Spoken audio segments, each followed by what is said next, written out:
వి gold trusted gold buyers మీరు తాకట్టు పెట్టిన బంగారాన్ని విడిపించి ఈ రోజు ఉన్న మార్కెట్ ధరకు కొనబడను 7771077720.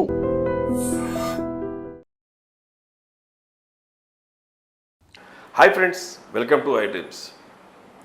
ప్రస్తుతం దీర్ఘకాలిక వ్యాధుల్లో ఎక్కువగా వచ్చేది షుగర్ తర్వాత బీపీ అనేది చాలా గుండెపోటుకి సంబంధించినటువంటి అంశం. చాలామందికి ఇటీవల ఆఫ్టర్ కోవిడ్ అంటే కోవిడ్ వ్యాక్సిన్ అని కొంతమంది అంటున్నారు. అదేమో శాస్త్రీయంగా తెలియలేదు, కానీ పూర్తిగా చూసుకుంటే చాలామందికి వయసుతో సంబంధం లేకుండా హార్ట్ అటాక్స్ ఎక్కువ వస్తున్నాయి. చిన్నపిల్లలు 10-15 పిల్లల వయసు పిల్లలు కూడా హార్ట్ అటాక్లు వస్తున్నాయి. జిమ్ ట్రైనర్స్కి వస్తున్నాయి, ఫుల్ ఫిట్గా ఉన్నటువంటి యంగ్స్టర్స్కి వస్తున్నాయి. ఇటువంటి సంబంధించినటువంటి గుండె సంబంధించిన వ్యాధిలో పూర్తిగా వచ్చేది బీపీ. బ్లడ్ ప్రెషర్ని కంట్రోల్ చేసుకుంటే గుండెకి ఏ రకమైన జబ్బు లేదు అని చెప్పేసి డాక్టర్స్ చెప్తారు. ఈ విషయాన్ని ఆయుర్వేదిక్లో ఎటువంటి ట్రీట్మెంట్ చేస్తున్నారు, అలాగే జమాల్ ఖాన్ గారు ఆయుర్వేదిక్ ట్రీట్మెంట్ ఎంతవరకు చేస్తారు, ఎట్లా చేస్తారు, ఏ మందులు వాడతారు, ఏ వనమూలికలు వాడతారు కనుక్కుందాం. నమస్కారం సార్. నమస్తే సార్. చెప్పండి సార్, ఏంటి బీపీకి? ఎందుకంటే బీపీ అనేది హార్ట్ అటాక్కి సంబంధించినటువంటి ప్రధానమైన ద్వారం. ఆ బీపీ హెచ్చు తగ్గులు వస్తూ ఉంటాయి, టెన్షన్స్ కానీ వీటిని మీరు ఎట్లాగా ఏ వనమూలికలతో మీరు మందులు తయారు చేస్తారు, ఎలా తగ్గిస్తారు? సార్, ఇవాళ మనము మార్కెట్లో దొరికే ఫుడ్ తీసుకోవటం వల్ల అన్నిటికన్నా ముందు గ్యాస్ ఫామ్ అవుతుంది. గ్యాస్ ఫామ్ అవటం వల్ల అరుగుదల లేకపోవటం వల్ల కొన్ని రకాల కొవ్వు పదార్థాలు, ఇప్పుడు మనం వాడే ఆయిల్స్ మొత్తం కూడా కొవ్వు. ఈ కొవ్వు పదార్థం వల్ల మనకి బాడీలో కానీ అలాగే హార్ట్లో కానీ కొలెస్ట్రాల్ లెవెల్స్ పెరగటం, బ్లడ్ చిక్కబడిపోవటం, ఈ అనేక రకాల కంప్లైంట్స్, కిడ్నీ మీద కూడా లోడ్ పడటం ఇవి జరుగుతున్నాయి. మరి ఇలా బీపీ వచ్చిందంటే ఆలోపతికిలో లైఫ్ లాంగ్ మందులు వాడాలా. కానీ ఎప్పటి నుంచో పూర్వం నుంచే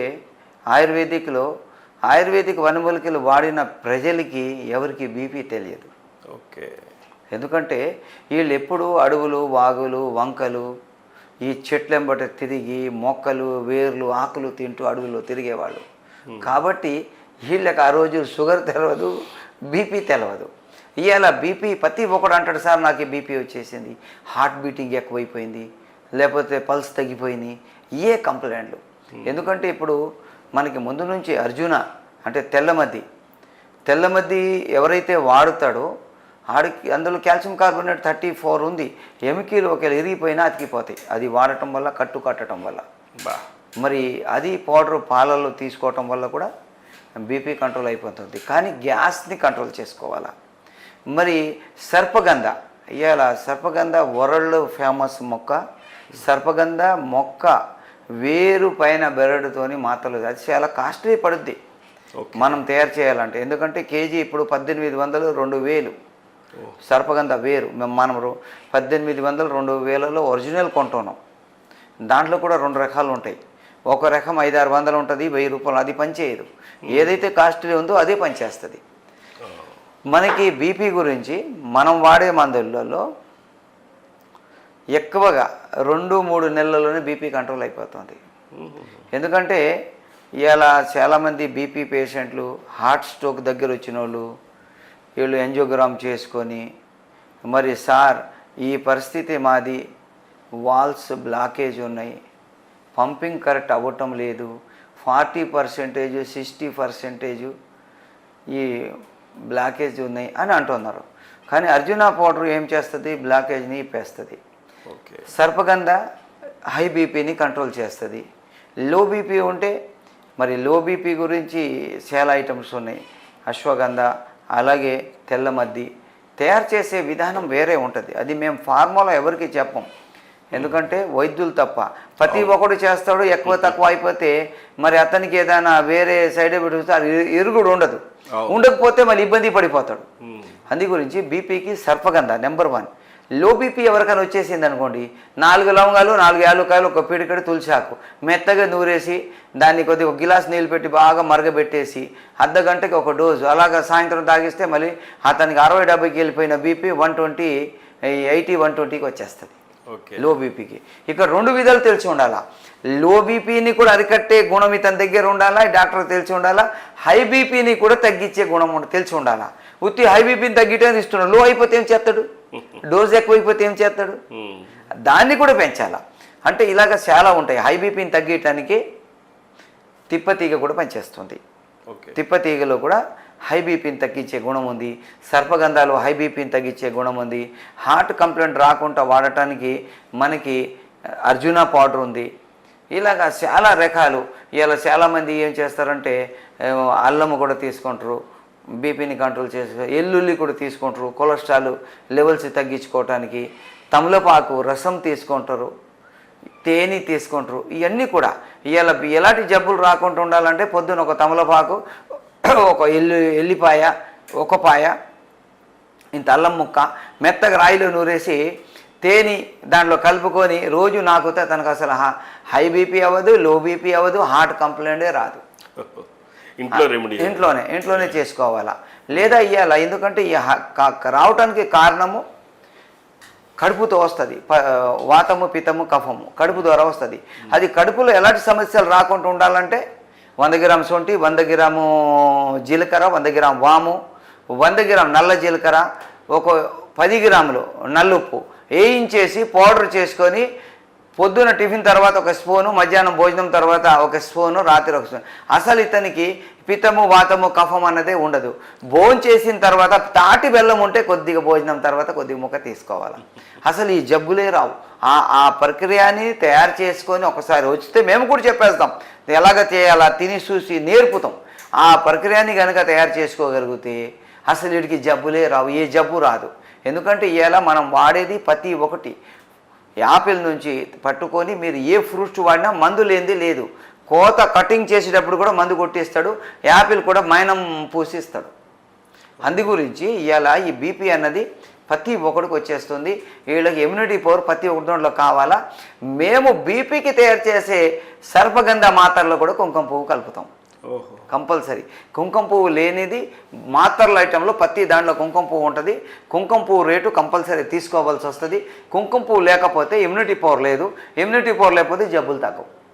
కాకపోతే వీళ్ళు ఏంటి నిద్ర ఏంటంటే సాయంత్రం 6, 7, 8 నిద్రపోవాలి. మరి పొద్దున టైం టు టైం టిఫిన్ చేయాలి. భోజనం కూడా ఒక్కసారి బేవంతులు వచ్చేంత తినాలా, ఎక్కువ తినకూడదు, అయితే జీర్ణమైద్ది. సాయంత్రం కూడా 6 నుంచి 7 లోపల రాత్రి భోంచేసేయాలి. చేసేస్తే 8 పండుకుంటాడు. రాత్రి మళ్ళీ 3:30, 4 లేచి మళ్ళీ ఎక్సర్సైజ్లని, యోగాలని, నమాజులని, ప్రార్థనలు చేసుకుంటాడు. ఆరోగ్యం బాగుంటుంది.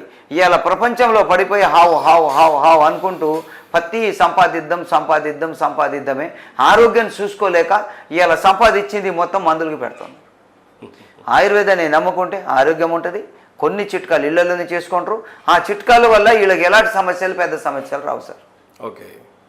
అంటే బీపీ ఇప్పుడు హార్ట్ అటాక్ కూడా కంట్రోల్ అయిపోద్ది మీరు చెప్తున్నట్టు, వాల్స్ క్లియర్ అయిపోతుంది. కొలెస్ట్రాల్ కూడా మీరు ఏమైనా సపరేట్గా దాంట్లోనే ఎస్పీహెచ్డి అని ఒక పవర్ఫుల్ ఐటమ్ చేసాము. ఇప్పుడు ఏదైతే చెప్పామో అల్లము, దాని తర్వాత మన తమలపాకు రసము, మరి ఎల్లుల్లి రసము, మరి ఆర్గానిక్ హల్దీ, పసుపు, వీటితోనే తయారు చేసాం ఎస్పీహెచ్డి అని. అది ఒకటి వేస్ట్ కొలెస్ట్రాల్ని తగ్గిస్తుంది, హార్ట్ బ్లాకేజ్ని తగ్గిస్తుంది, అన్ని విధాలుగా ఇచ్చేస్తుంది. ఒకసారి ఫ్రీనెస్ ఇస్తుంది. ఇంకా గుండెలో నొప్పి కానీ, గ్యాస్ కానీ ఇవన్నీ రావు. కాకపోతే మెడిసిన్స్తోని ఇవన్నీ యాడ్ చేసి పెట్టవలసి వస్తుంది. సింగిల్ మెడిసిన్ ఏ జబ్బుకు ఉండదు. బీపీకి మాత్రం సింగిల్ పీజీ అన్న ఒక మాత్ర వాడినా సరిపోతుంది. ఓన్లీ బీపీ తగ్గిపోతుంది. అది హై బీపీ అయినా లో బీపీ అయినా లేదు, హై బీపీనే తగ్గిస్తుంది. లో ఉన్నోడు వెళ్తే కోమాకి వెళ్ళిపోతాడు హై బీపీకి. మళ్ళీ లో బీపీ కంటే అశ్వగంధ, మరి దాని తర్వాత అర్జున పౌడరు, కొద్దిగా మిరియాలు, కొద్దిగా దాంట్లో లైట్ సాల్ట్ ఉంటుంది. దానివల్ల మళ్ళీ రేజ్ చేసేస్తుంది. ఓకే, బీపీని రేజ్ చేస్తుంది. అంటే ఇవన్నీ దీర్ఘకాలికమైన రోగాలు ఇంగ్లీష్ మెడిసిన్లో అస్సలు క్యూర్ అవ్వో, జీవితకాంతం ట్యాబ్లెట్లు వాడాల్సిందే అని అంటూ ఉంటారు. మీరు ఎలాగ నయం చేస్తారు? ఇది ఎలా సాధ్యం అవుతుంది? అంటే దీనికి కారణం ఒకటే. ఎందుకంటే సర్వసృష్టికర్త ముందు జబ్బుల్ని పెట్టాడు, దాని తర్వాత మందుల్ని పెట్టాడు, దాని తర్వాత మనని భూమి మీద పంపించాడు. ఎందుకంటే ఒక ఇంద్రపు చుక్క తల్లి గర్భంలోకి వెళ్ళిన తర్వాత 40 రోజులలో మాంసం ముద్దగా తయారవుతుంది, మళ్ళీ 40 రోజులు అవయవాలుగా అవుతుంది, మళ్ళీ 40 రోజుల తర్వాత ఊపిరి పోయబడుతుందని గ్రంథాల్లో ఉంది, సైన్స్ కూడా నిరూపిస్తుంది. భూమి మీదకి రాగానే తల్లి దగ్గర 30 నెలలకి పాలను తయారు చేస్తుంది. మరి ఆ ఒక్కో ఇంద్రపు చుక్కలో ఈ 360 జాయింట్లు ఎలాగొచ్చాయి? పళ్ళు ఎక్కడి నుంచి వచ్చినాయి? నాలుగు ఒక ల్యాబ్, ఏది పెట్టినా విషం పెడితే చెప్పేస్తుంది, మంచిది పెడితే లోపల మింగేస్తుంది, అది కూడా అన్నీ చెప్తుంది. చెవులు మంచి చెప్పినా వింటున్నాయి, చెడు చెప్పినా వింటున్నాయి. కళ్ళు అన్నీ చూసేస్తున్నాయి. ఇవన్నీ కూడా ఆ ఒక్కో వీర్యు చుక్కలో మరి తయారైనాయి కదా. మరి అలాంటప్పుడు మరి ఇవన్నీ కూడా భూమి మట్టి ద్వారాగా మనం సృష్టించబడ్డం, మట్టిలో ఉన్న వనరులన్నీ కూడా మన శరీరానికి అవన్నీ కూడా పార్ట్లు అయ్యి మొత్తం రిఫేర్ చేస్తాయి సార్. ఓకే, పెద్దలు చెప్పేవాళ్ళు అవి ప్రతి ఒక్కటి. మా నాన్నగారు అనేటువంటి నీ చేతిలో ఏమీ లేదురా, నువ్వు నిజాయితీగా చేసిన అన్ని రోజులు ప్రతి రోగిని నువ్వు బతికిగలుగుతావు. ప్రతి మాత్ర గొంతు దగ్గరికి వెళ్ళిన తర్వాత ఓ సర్వసృష్టికర్త, నేను ఈ లోపలికి వెళ్ళి నేను ఆరోగ్యంగా ఉండి నీ మానవుడిని నేను నాశనం చేయాలా, లేకపోతే నేను నాశనం అయిపోయి నీ మానవుడిని ఆరోగ్యం ఊరి నా మానవుడి గురించి నిన్ను సృష్టించాను, ఆడికి ఆరోగ్యం ఇవ్వంటాడట. అది సార్. మందుకు కూడా మందు మన ఇష్టంతో తడవదు, అతని ఇష్టంతో తడుతుంది. నేను ఇప్పుడు కూర్చున్నప్పుడు నేను ముందు దువా చేసుకొని కూర్చుంటా, వల్ల ఇవాళ వచ్చిన ప్రతి ఒక్కడికి ఆరోగ్యం ఇవ్వాలి, నా పెన్ను నీ ఆదేశం మేరకు నడవాలి, మరి నేను రాసే మందులో ఫలితాలు నీవు ఇచ్చి అతనికి ఆరోగ్యం ఇవ్వాలి అని నేను దువా చేసి కూర్చుంటా. ఎందుకంటే మన ఇష్టంగా ఏదీ లేదు. ఇప్పుడు చూసారా, ఎన్నో మందులు తయారు చేశారు, మేము చేసేసామంటే కొత్త జబ్బు వచ్చి తప్పోయింది. ఈ ప్రతి మలేరియా వచ్చింది, మలేరియాకి చేసేసారు, టైఫాయిడ్ వచ్చేసింది, టైఫాయిడ్ చేసేసారు, కరోనా వచ్చేసింది, ఇంకేదో కొత్తది వస్తుంది, టైఫాయిడ్ వచ్చింది. ఇలాగా జబ్బులు వస్తుంటే కొత్త మందులు తయారు చేసి నేను చేశానని ఆడు ఎప్పుడైతే ఇచ్చేస్తాడో కొత్తది మళ్ళీ ఒకటి వచ్చేస్తాడు. అందు గురించి మనిషి దగ్గర హిందూ, ముస్లిం, సిక్, ఇసాయి కాకుండా అందరినీ కూడా ప్రేమగా మరి అందరినీ ప్రేమిస్తూ అందరు ఆరోగ్యం ఇవ్వాలని పెద్ద ఒక లక్ష్యాన్ని తీసుకొని కూర్చున్నా. అలాగే నా దగ్గర వచ్చిన 100 మందిలో 80% జనాలు నేను ఆరోగ్యం ఇస్తున్నా సార్.